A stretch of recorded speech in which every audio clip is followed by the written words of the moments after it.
हमारा चैप्टर है ये पृथक्करण, एलिगेशन वाला। पहले बात ये ध्यान देना है कि एलिगेशन में क्या क्या चीज़ शामिल है।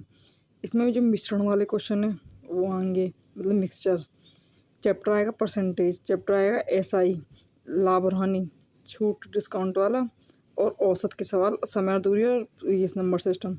हमें बस एक बात याद रखनी है इसमें, देख जो mixture, percentage, SI, profit loss और डिस्काउंट और औसत, ये हमें रटना है कि इन सब में ये अप्लाई करना। जब भी हम बहुत मतलब ये हुआ ना कि एग्ज़ाम निकालना जल्दी से आता, जब इन कुछ सवालों को हम दिमाग में बैठा लेंगे इसी चीज़ से उम्र, जब तो हम आगे के जो और पेपर है उसे टाइम दे पाएंगे।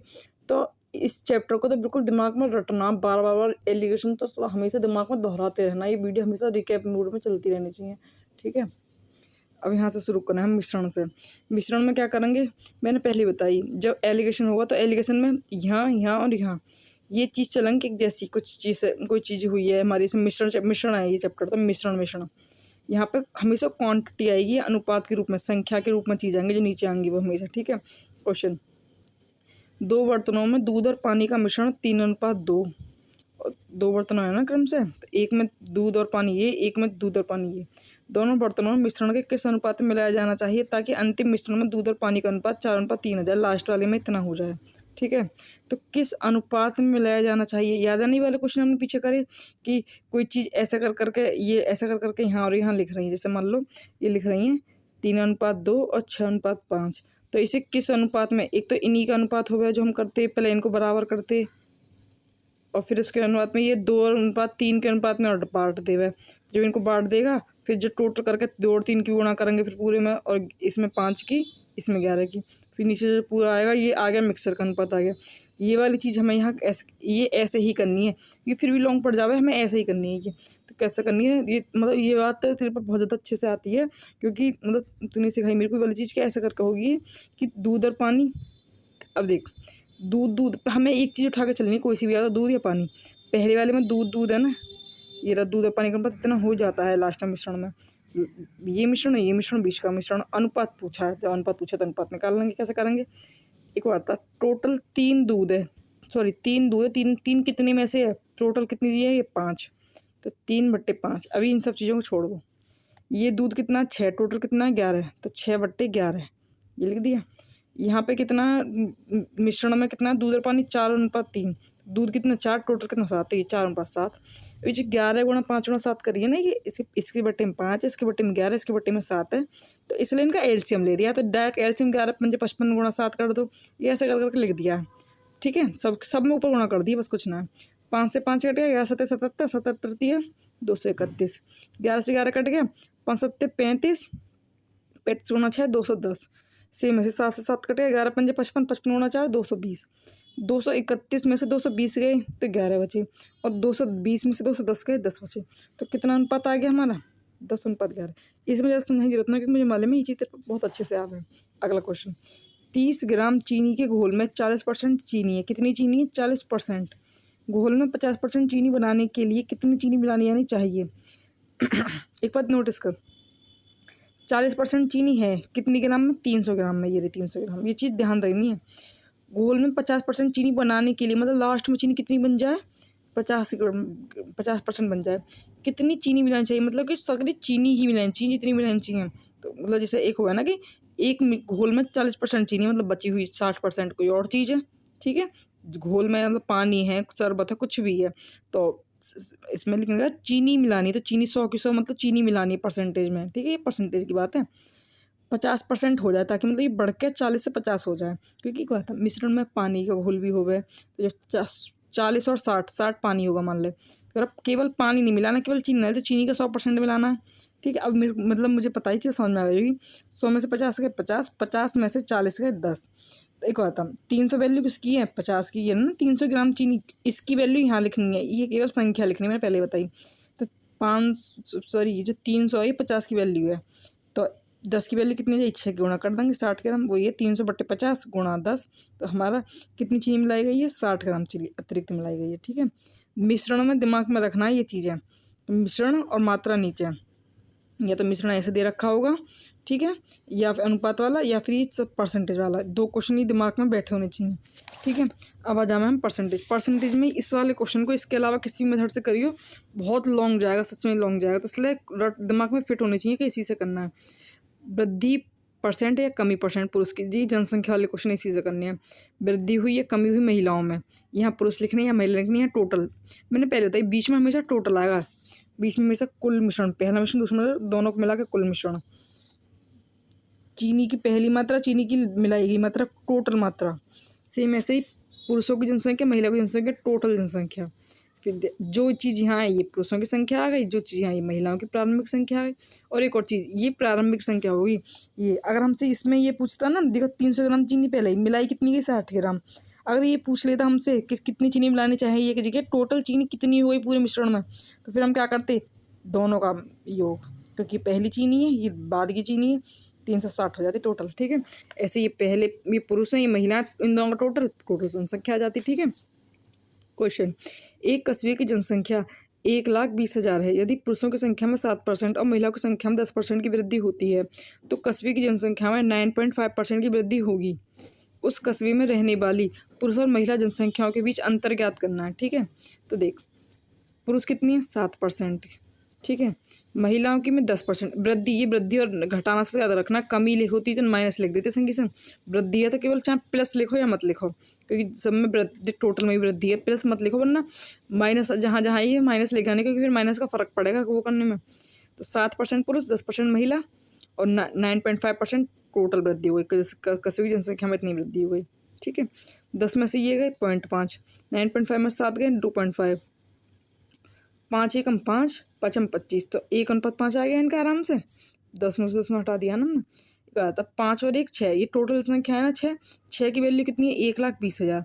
पूछ किसकी हमसे, पुरुष और महिला जनसंख्या के बीच का अंतर क्या होता।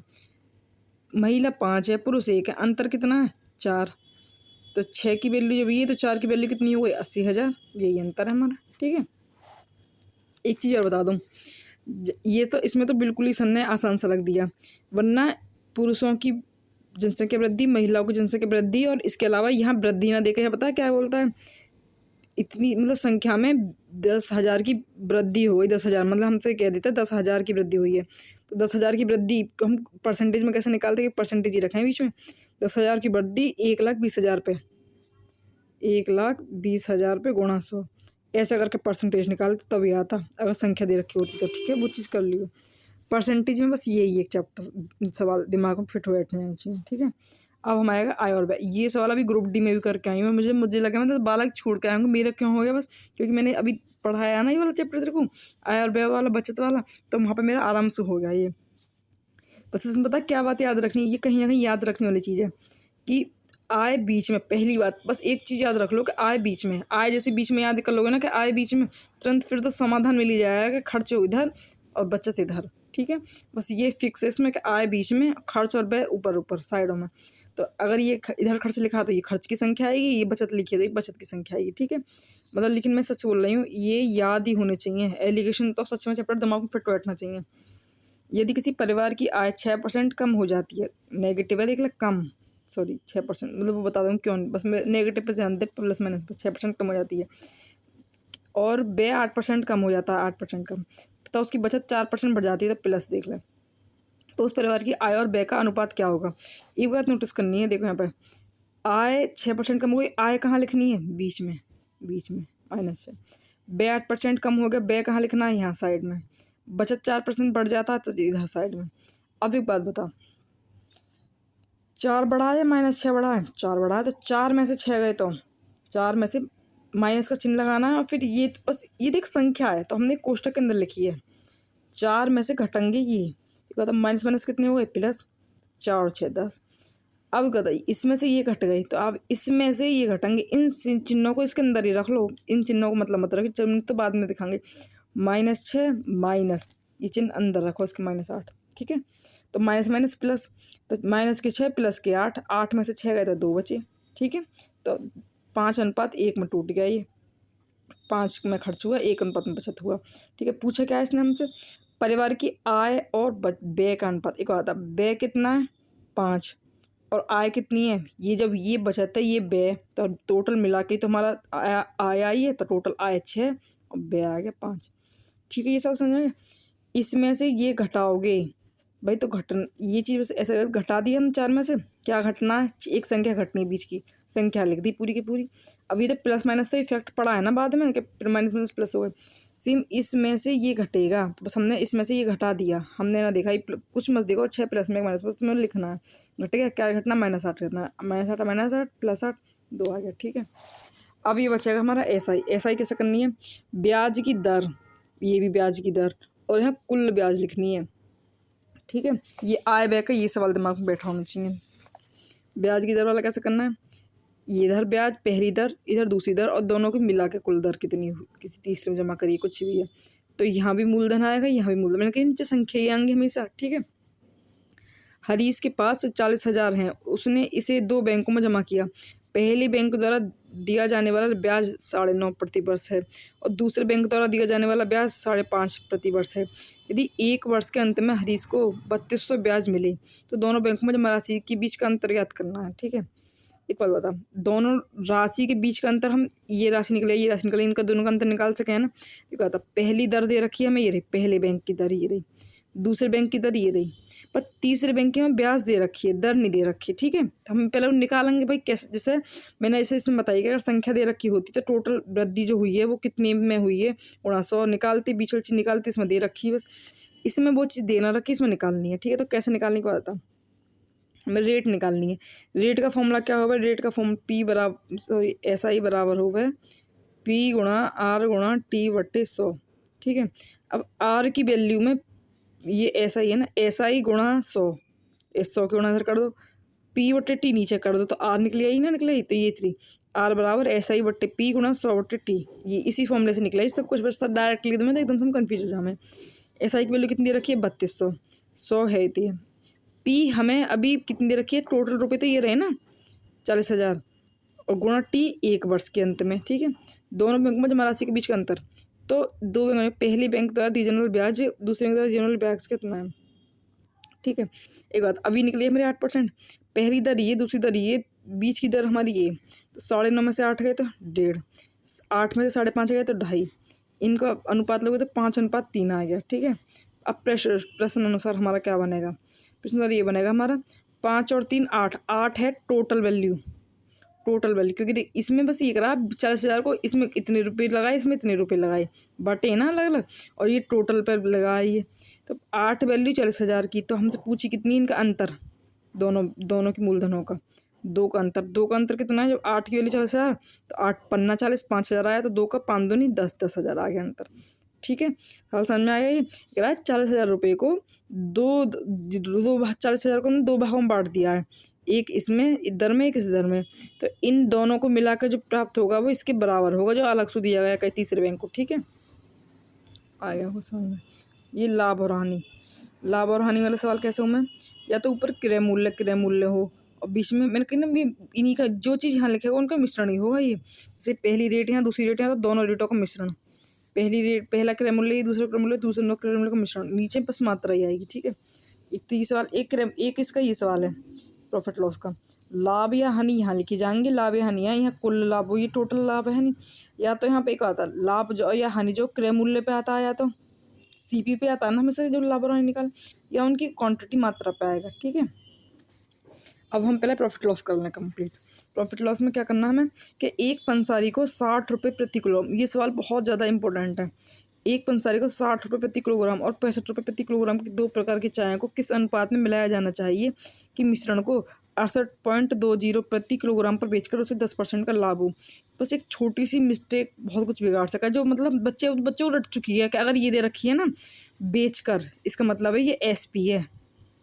एक बात होता CP बट्टे CP, मतलब सॉरी बीच में CP, 60 रुपये प्रति किलोग्राम और 65 रुपये प्रति किलोग्राम की 2 प्रकार की चाय को किस मिला दिया ने मिश्रण को 68.20 प्रति किलोग्राम पर बेचकर 10% का, बेचकर, ये तो खरीदारी है क्रय मूल्य पर, ये बेचकर है, तो ये SP है, और जबकि बीच में क्या रखनी है हमें CP, तो 60 यहाँ रख दी एक, दूसरा ये रहा, दोनों का मिश्रण एक आता। जब ये SP है 10% का लाभ हुआ, जब 10 का लाभ हुआ तो ये 11 की वैल्यू हमें क्या की निकालनी है, 10 की वैल्यू निकालनी है। जब ये 11 की वैल्यू 10 की निकालनी है तो 11 छिक्के 66, 2 बचे 11 दूनी 22, तो 62 की गुणा 10 में करनी है। ठीक है, तो 62 हमारा आ जाएगा 62। ठीक है, ठीक है। तो अब 65 में से 62 गए तो 3 आ बचे, और 62 में से 60 गए तो हमारे 2 बचे। तो ये वाला जो मैं सवाल बता रही हूँ अभी, ऐसा बता रही कि 68.20 प्रति किलोग्राम पीस का 10% का लाभ हुआ। तो ये लाभ बेच कर, इसका मतलब है ये वैल्यू 10% लाभ, मतलब 1/10, तो 10 वैल्यू सी, जो 10% कैसे लिखे हम, 1/10, 10 CP है तो 1 लाभ हुआ तो 11 हुए, तो 11 एक SP है, CP निकला 10 की। मुझे समझा रही कि मेरे मन तो भैया आवे, तो ये 62 रुपये आ गया हमारा CP। मिश्रण ही तो लिखना, क्या 62 रुपये में मिला, एक 60 रुपये की चीज़ मिला दी, 65 की चीज़ मिला दी, दोनों को मिक्स करके इतने रुपये में बेचा।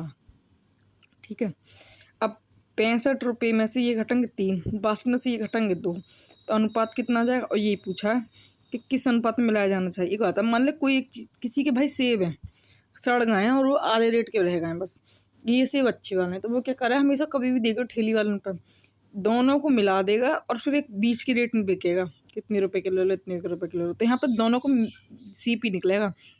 इस क्वेश्चन में एक बात याद रखनी है बस, कि यहाँ जो दे रखी होगी ना, ये 100% SP दे रखी होगी, पहले से CP में बदलना है। लेकिन ये भी ना है कि भाई आँख बंद करके SP ही मान ली, पढ़ लेना है कि बेच कर CP है कि ये SP है। अगर SP है तो CP में बदलो, और CP दे रखी है तो कुछ काम ही ना करना। ठीक है, वैसे ज़्यादातर सारी केसों में ये SP ही हो, वैसे बदलना ही पड़े। और बालक बस यही गलती करें, मैं हमेशा इसे बीच में उठा कर देख रही तुरंत, क्योंकि मेरे को ये मैं ध्यान ही ना देख रही, ये SP है। अगला, लाभ और हानि ऊपर होंगे, कुल लाभ हानि बीच में होंगे, क्रय मूल्य इधर या मात्रा होंगी इधर। ठीक है,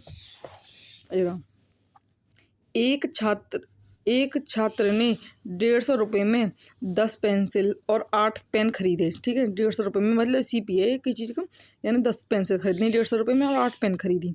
उसने पेंसिल को 4% लाभ पर और पेन को 7% लाभ पर बेचा। पेंसिल को 4% के और पेन को 7% लाभ पर बेचा।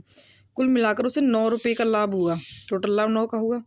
प्रत्येक पेंसिल और पेन का क्रय मूल्य ज्ञात करो। एक आता, हमने पेंसिल यहाँ लिखेंगे, पेन यहाँ लिखेंगे, टोटल दोनों का मिश्रण लिखेंगे। उसने पेंसिल को 4% लाभ, मैंने कहना जब लाभ और हानि वाले हों तब भी यही लगाना। पेन को 7% लाभ, कुल मिलाकर 9 रुपये का लाभ हुआ। पेंसिल कहाँ लिख दिया लाभ 4%, पेन का 7%।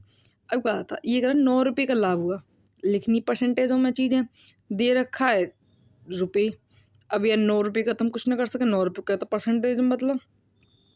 ठीक है, जैसे सेम सवाल ये रहा परसेंटेज वाला, पुरुषों की में इतने की वृद्धि, महिलाओं की में इतने की वृद्धि, टोटल जनसंख्या वृद्धि देखी देनी होनी चाहिए ना। इसने 9 रुपये का लाभ दे रखा है, तो 9 के लाभ का परसेंटेज निकाला, तो 9 कितने रुपये की सामान है, 150 रुपये का, 9/150। हमेशा CP से भाग दे, मुझे टोटल कह रहा है, कुल मिलाकर 9 का लाभ हुआ, तो टोटल तो 150 रुपये, तो ये हो 150 रुपये में 9 का लाभ हुआ, तो 9/150 गुणा 100, इन्हें काटोगे तुम्हारा 6% आ गया, तो 6% भी इसमें। ठीक है, 7 में से 6 गए 1, 6 में से 4 गए 2, 1:2 में पेंसिल और पेन का अनुपात है। ठीक है, अब एक बात है, ये जो 1:2 आया है ना, या तो इन्हें तुम CP बोल दो या मात्रा बोल दो, कुछ भी, मतलब वो तुम्हारे ऊपर है कि तुम इन्हें क्या मानो, तुम्हारे पे क्वेश्चन में क्या दे रखा है उस हिसाब से मानेंगे। हम इन्हें मान के चलेंगे CP। ठीक है, तो क्या था 1:2, ये पेंसिल और पेन को मिला के 3 हो गए ना, 1 और 2 जुड़ के 3, 3 की वैल्यू कितनी है, 150 दे रखी है हमें, 150। तो हमसे पूछिए पेंसिल और पेन का क्रय मूल्य अलग ज्ञात करना है। 3 की वैल्यू 150, तो 1 की वैल्यू कितनी हो जाएगी, 50 रुपये। जब 1 की वैल्यू 50, तो हमें 1 की वैल्यू यहाँ 50, ये 2 की वैल्यू 100।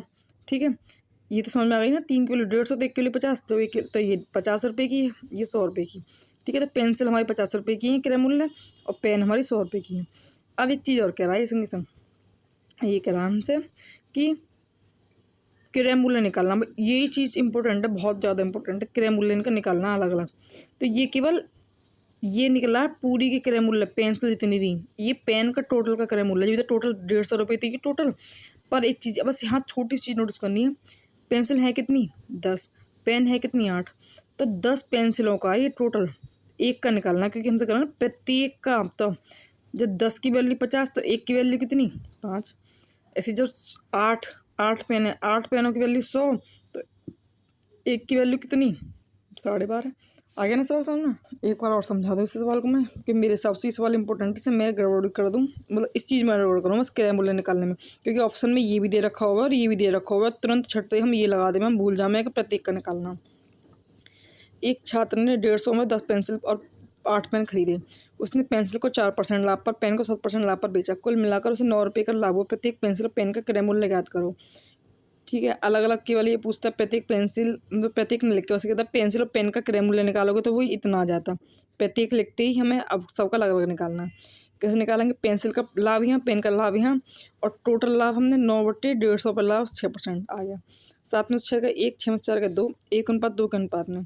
ये 1 और 2 3 वैल्यू 150 की, तो एक वैल्यू 50, इसमें 50 की, इसमें 100 हो गया। तो पेंसिल का क्रय मूल्य 50 है, पेन की क्रय मूल्य 100 है, लेकिन पेंसिल 10 है, पेन 8 है। तो जब ये टोटल जो है 50, 10 पेंसिल का क्रय मूल्य है, तो एक का निकालेंगे तो कैसे करेंगे, बटे 10 गुणा 1, 5 आ गया, 5 रुपये एक का मूल्य है। सेम ऐसे ही प्रत्येक पेन का क्रय मूल्य है, तो भाई 8 है ना, 8 की वैल्यू 100 है, एक की वैल्यू 12.5। ठीक है, अब आएगा हमारा छूट चैप्टर। छूट का कैसे करना है हमें, एक छूट परसेंट यहाँ, एक छूट परसेंट यहाँ, कुल छूट टोटल कितनी है वो बीच में लिखी जाएगी। मैंने पहले बता दी, ये कहा था जब लाभ और लाभ हानि में यहाँ पे क्या ली गई है, सीपी ली गई है। ठीक है, यहाँ पे अंकित मूल्य में क्या होता है हमेशा, इसमें एमपी होता है, तो इसमें एमपी आएगा हमारा बट्टे में। ठीक है, इधर देखा, एक विक्रेता 2 घड़ियां क्रम से 8% 15% की छूट पर बेचता है। ये पहली 2 छूट हो गई ना अलग। दोनों घड़ियों को कुल अंकित मूल्य 2100 है। यदि कुल छूट 12% है, कुल छूट बीच वाली, तो दोनों घड़ियों के अंकित मूल्य के बीच का अंतर ज्ञात करना है। एक आता है पहली छूट, दूसरी छूट, कुल छूट। ठीक है, 15 में से 12 गए 3, 12 में से 8 गए 4, तो अंकित मूल्य 3/4 आ गया। ये कह रहा है कुल अंकित मूल्य 2100। एक आता है टोटल अंकित मूल्य कितना है, 7, 7 की वैल्यू 2100, एक की वैल्यू 300। ठीक है, अंतर, अंतर कितना है दोनों में, 3 और 4 में 1 का अंतर, तो 1 का अंतर 300 ही माना जाएगा। ठीक है बाबू, अब औसत वाला चैप्टर हमारा, औसत 1, औसत 2, कुल औसत। एक संख्या, दो संख्या, मैंने बताया ना जो पीछे हमारा जो आएंगे। अब जो मैं औसत वाले चैप्टर में बता रही नहीं, खाली क्रिकेट का सवाल है, इसमें ये सवाल भी है, वो देख कर समझ में आ ही जाता है कि ये सी का सवाल है, कोई दिक्कत ना है। 2 औसत अलग अलग लिखनी है, बीच में कुल औसत लिखना है, नीचे संख्या ही आएंगी कोई भी चाहे वो क्रिकेट की विकेट होती, या फिर हमारे ओवर होते, या फिर इसमें हमारे ये दे रखा है कि मतलब पुरुष और महिलाओं की संख्या दे रखी है। ठीक है, ये यानी है 600 कर्मचारियों वाली कंपनी में पुरुष कर्मचारी की औसत आयु 42 है, महिला कर्मचारी की औसत आयु 41 है। यदि कंपनी के सभी कर्मचारियों की औसत आयु 41 वर्ष 9 महीने है, सभी की मतलब बीच में लिखनी है, तो महिला कर्मचारी की संख्या का था, पुरुष की संख्या है, महिला की संख्या है, कुल औसत संख्या है, पुरुष की औसत यहाँ, महिला की औसत यहाँ, तो आराम से हो ही जाएगा सवाल। कैसे करेंगे इसे, पुरुष को औसत आयु 42 वर्ष दे रखी है, महिलाओं की औसत आयु 41 वर्ष दे रखी है, दोनों की औसत आयु कितनी दे रखी है, 41 वर्ष 9 महीने। तो कैसे करेंगे इसे, ऐसा करेंगे जब 41 वर्ष में से 9 महीने, 41 9 महीने में से 41 घटाएंगे तो 9 महीने आराम से बच गए। पर क्या होता, 42 वर्ष में से जब हम 41 वर्ष घटाएंगे तो कितने बचेंगे, 3 महीने बचेंगे ना। इसी चीज़ को मैं एक चीज़ और बता दूं कि अगर यही चीज़ ऐसे करके दे रखी होती ना, मतलब हम ऐसा करके निकालें तो कैसे निकालेंगे, 4109, 9 महीने हैं, ये साल हैं।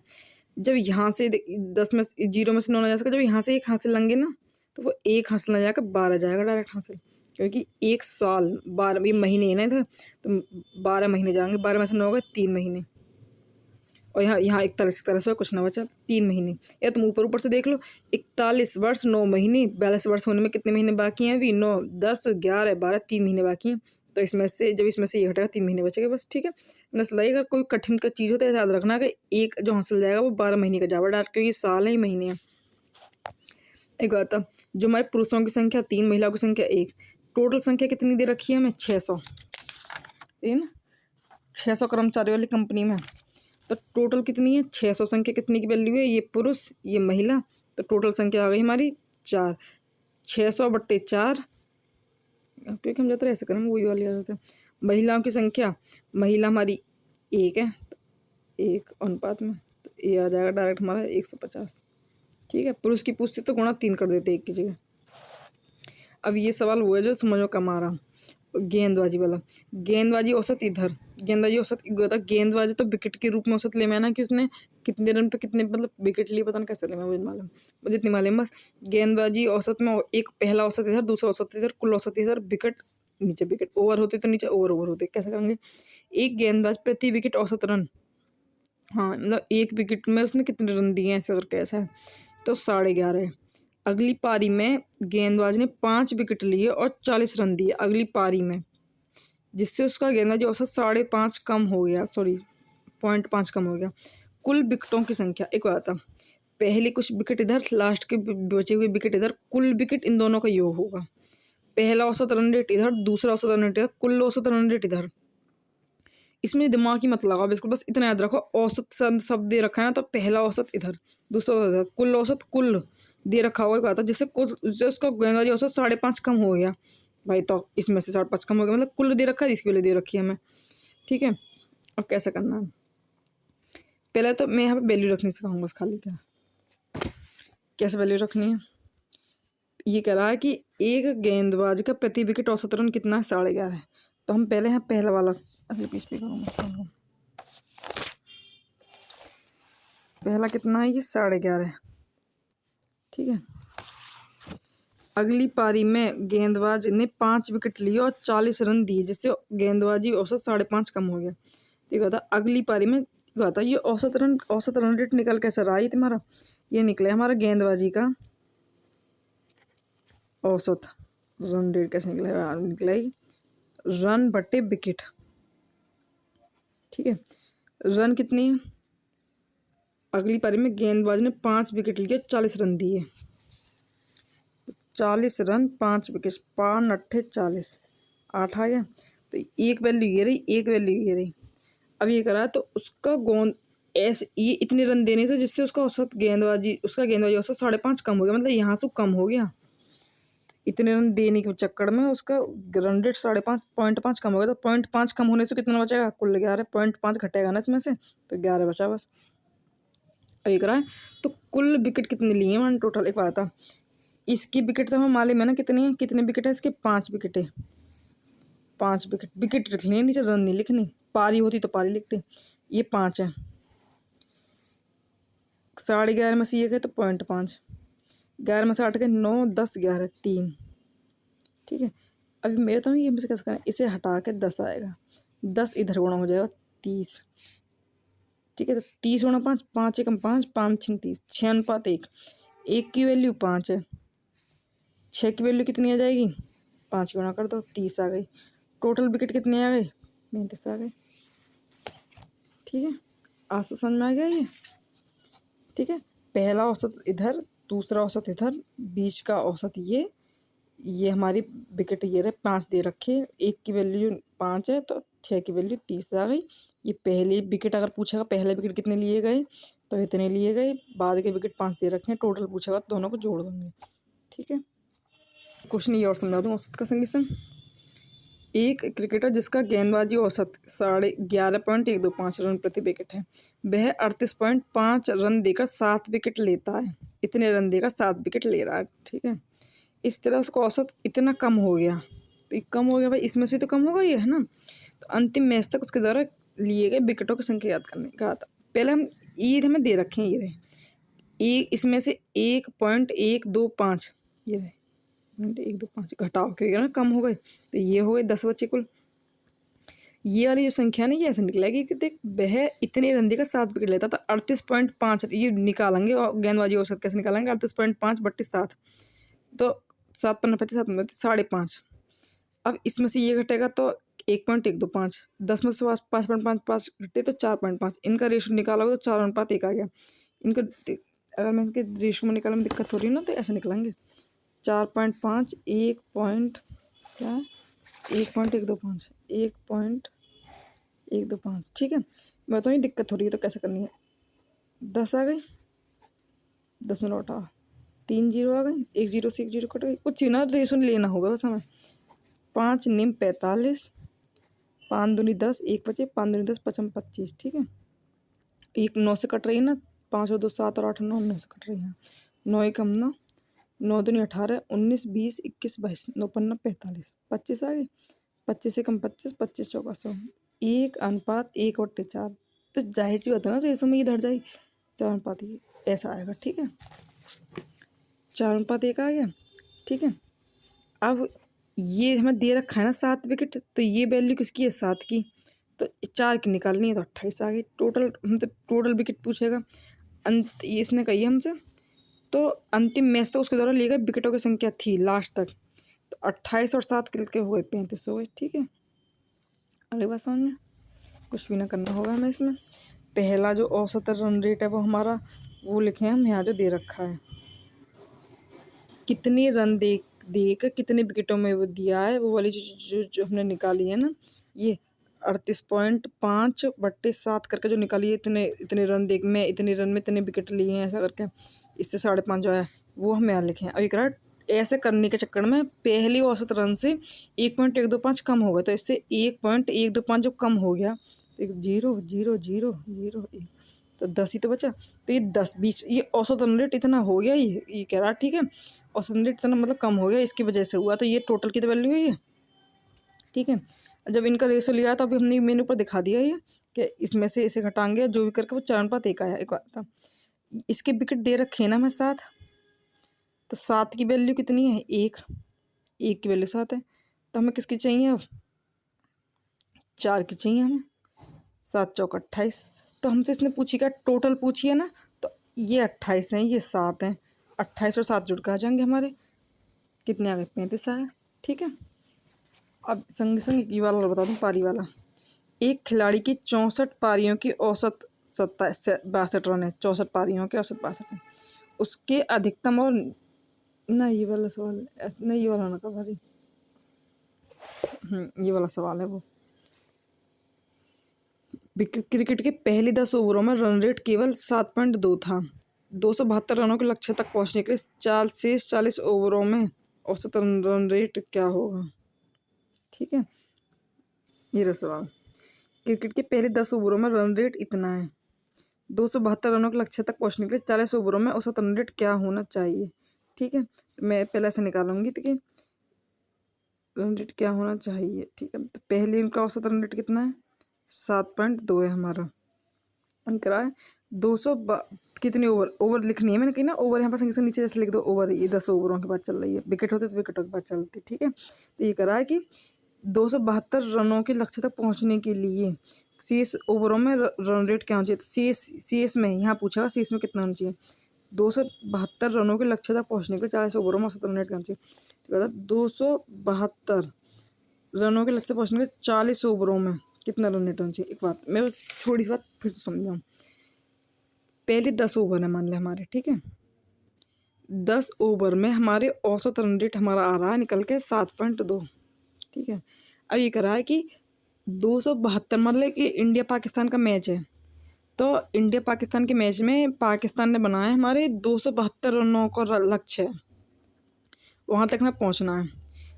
टोटल 50 ओवर हैं। ठीक है, 10 ओवरों का रन रेट ये आ गया, अब कितनी ओवर बचे हैं, अभी 40 ओवर बचे हैं। ठीक है, तो ये कह रहा है 40 ओवरों में बचे हुए उनमें 272 का रन रेट जो हमें प्राप्त रनों के लक्ष्य तक पहुँचने के लिए बताना है ना, लक्ष्य पहुँचने के लिए, तो रन रेट इतना 40 में कितना होना चाहिए। ठीक है, तो इसका हमसे पूछा कितना होना चाहिए, तो एक बात है 272 50 में मतलब हमें बनानी है, ये तो ओवरऑल है ना, टोटल में रन रेट तो मतलब वो तो हमारा ही फिक्स तो रन तो ही है ना, तो इसकी वैल्यू निकालो, तो ये हमारा आएगा 25 25 25 और एक 0 ऊपर 5.5, तो ये हमारी बीच की चीज़ है। ठीक है भाई, इतना रन रेट लेकर चलना है जब हम अपना पाकिस्तान या कोई भी टीम से हरा सकें। इसकी वैल्यू नहीं पता कि जब तो इसने पूछी है कि 10 का इतना है, 40 का कितना हो, जो 50 में हमारा हमने निकाल लिया रन बटे क्या है ये ओवर, तो ये आ गया हमारा 5.5। 50 ओवरों में इतना, 10 में इतना, 40 में कितना होना चाहिए। ठीक है, तो एक बात है ये हमने इधर लिख दी, ये इधर लिख दी, 7.5 में से 7.2 में से 5.5 गया, तो हमारा कितना आया निकल के यहाँ पे 1.76 आया।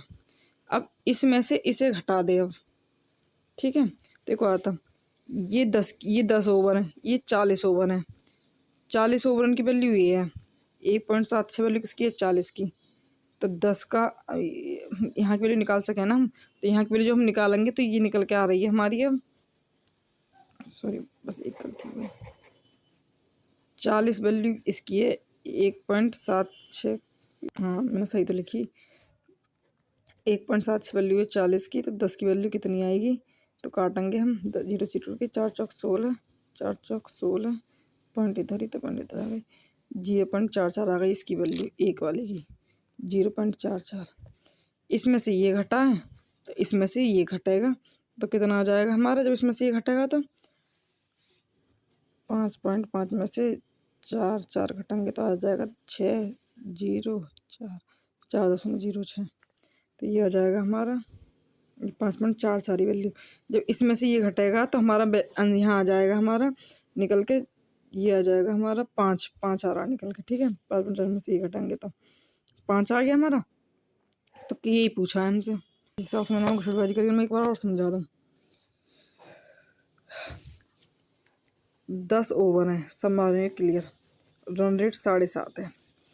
40 ओवरों में कितना होना चाहिए, कितना होना चाहिए औसत रन रेट, जो 50 ओवरों में हमारा हो जाए। हमारा ये 272 का रन रेट है और 50 ओवर है, तो ये ऐसे तो निकालना है, 50 ओवर को भाग दे दो या विकेट का भाग दे दो, तो ये निकल के आ रहा है हमारा कितना, ये निकल के आ रहा है 5.44, ठीक है। ये वैल्यू पता है, इधर की 7.2, इधर की वैल्यू ना पता है, इधर की वैल्यू पता है। अब ये बहुत आसान है, ये घटा के जो तुम लिखोगे तो तुम्हारा आएगा 1.76, इसे घटा के तुम लिख नहीं सकते। लेकिन इसकी ये 10 ओवरों की बात है, ये 40 ओवरों की बात है। 1.76 वैल्यू है 40 की, तो 10 की वैल्यू निकालोगे तो तुम्हारा निकल के आएगा यहाँ पे 10.44, 5.44 में से 4.44 घटाओगे तो 5 बचेगा, खाली 5 बच गए। यही हमसे पूछी है, ठीक है। अब मुझे ना लगा इसमें कोई भी दिक्कत होगी, ठीक है। अब हमारा इसमें गेंदबाजी और इनका सबका विकेट का हो गया, समय और दूरी बचा है और ये संख्या पत्ती बचा है। फिर भी मैं उसे ऊपर ऊपर से कर बता दूंगा ऐसे ही। जब एक बात औसत गति दे रखी होगी, जब कहता किलोमीटर पर घंटा, मैंने बात कही ना कि प्रॉफिट दे रखा है जैसे, तो प्रॉफिट में ऊपर प्रॉफिट हो, नीचे सीपी हो गए, डिस्काउंट में ऊपर डिस्काउंट वाले नीचे एमपी हो गए, तो वो नीचे संख्या ही तो आ रही, वही चीज़ आ रही, जैसे नीचे एमपी हो गए तो एमपी आ रही, प्रॉफिट लॉस में नीचे सीपी हो तो सीपी आ रही। समय और दूरी वाले में नीचे घंटा है ना, तो नीचे टाइम आएगा हमेशा। पहली चाल कितनी है, चाल आएंगे हमेशा यहाँ पे, तो पहली चाल ये, दूसरी चाल ये, बीच की चाल ये, इसमें ये जो आएंगे ना ये अनुपात, ये टाइम के अनुपात आएंगे। तो देख, एक कार 30 मिनट तक 20 किलोमीटर पर घंटा और 45 मिनट तक 1 किलोमीटर प्रति घंटा की गति से चलती है। यदि पूरी यात्रा में कार की औसत गति ये है, तो 30 मिनट तक तो इतनी की चलिए, 30 मिनट ये लिख दिए हमारे। अगले 45 मिनट तक पता नहीं कितनी की चलिए, एक्स लिख रही है। पूरी यात्रा का औसत 14, तो 20 में से 14 गए 6, 14 में से एक्स गए पता नहीं। 6 वैल्यू किसकी है, 45 की। तो हमसे पूछिए 4 की वैल्यू कितनी आएगी, ठीक है। तो ये आ गया हमारा निकल के 3 दूनी 6, 3 1 3, 3 5 15, 2 दूनी 4, तो आएगा 15 दूनी 30, ये आ गया 30, ठीक है। तो अब ये बता, इसमें से ये घटा है तो 6 आ गया, इसमें से ये घटा तो 30 में से 14 गए तो कितने बचे, ये आ गया हमारा 10, ठीक है। सॉरी 10 ना, 30 में से 14 ना घटाने, ठीक है। यहाँ 6 आया है ना, यहाँ हमारा कितनी, ये वैल्यू कितनी की आई है, सॉरी गड़बड़ कर दी मैंने थोड़ी सी, फिर से समझाऊँ इसे। पहली की दे रखी है 20 किलोमीटर पर घंटा, दूसरी की दे रखी है 45, दूसरी की दे रखी है पता, दूसरी की देना रखी, ओवरऑल दे रखी है हमें फिर 14, ठीक है। तो पहली की दे रखी है हमें 20 किलोमीटर पर घंटा, दूसरी की कुछ ना दे रखी, और दोनों को मिला के दे रखी है हमारी 14 किलोमीटर पर घंटा, ठीक है। 20 में से 14 का तो कितने बचे, 6, ठीक है। अब ये पता ना है, इस पर हमें बात है, ये 30 मिनट की बात है, ये कह रहा है अगले 45 मिनट की बात है। तो ये हमसे पूछ रहा है कि तो एक्स की वैल्यू क्या है, ठीक है। तो ये कहता 45 की वैल्यू ये है, तो ये वाली चीज़ हम निकालें। 6 की वैल्यू कितनी है, 45, तो हमें 30 की प्राप्त करनी है, तो ऐसे निकालेंगे ना, 5 निम 45, 5 छिंग 30, 3 3 3 9, 3 दूनी 6, 3 3 3 दूनी 6, 4 आ गई। तो ये आ गई हमारी, जैसे इसकी वैल्यू ये है तो 4 की वैल्यू ऐसे आ जाएगी, ठीक है।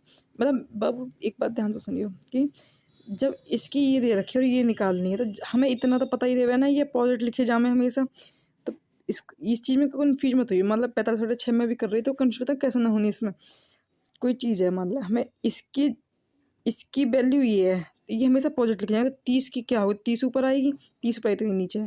जब इन्हें काटेंगे तो हमारा 4 आ गया, 4 ये, इसमें से ये घटा, इसमें से हमारे जब ये घटाएंगे तो हमारा 10 आ जाएगा। तो 10 किलोमीटर/आवर हो जाएगा हमारा 45 मिनट में। तो ये औसत आ गया। संख्या पद्धति में क्या है, संख्या पद्धति में तो छोड़ो, ये तो हम बेसिक्स भी कर लेंगे, ठीक है।